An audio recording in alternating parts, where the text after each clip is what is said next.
inyong harapan upang ilahad ang talentong kanyang inilaan.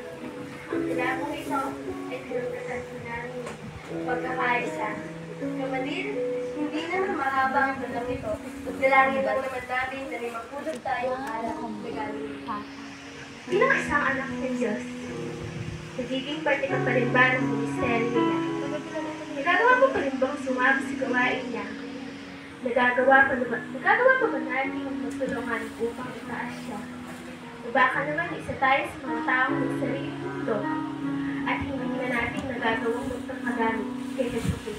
Amen! At bilang isang mananampalataya, alam dapat natin ang kilos ng salitang pagkakaisa.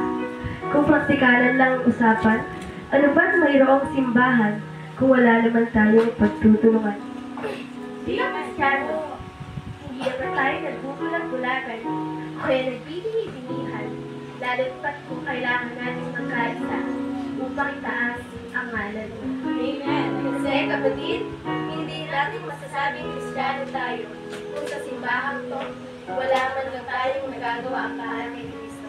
Amen! Ano pang silbi ng pagpunta mo sa simbahan kung sa listahan ng pagkaisa ay wala ang iyong pangalan? At ngayon, alam ko na at alam mo na.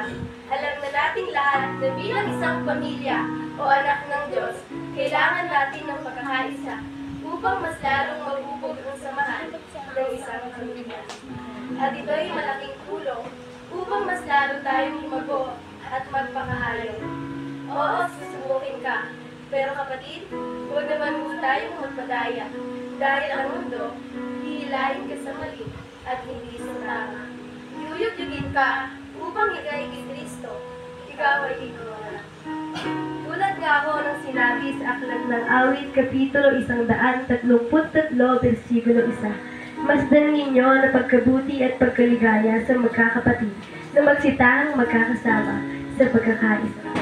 Sabi naman sa Efeso, Kapitulo 4, versikulo 3, ang pakikipagkaisa sa Espiritu sa tali ng kapayapaan.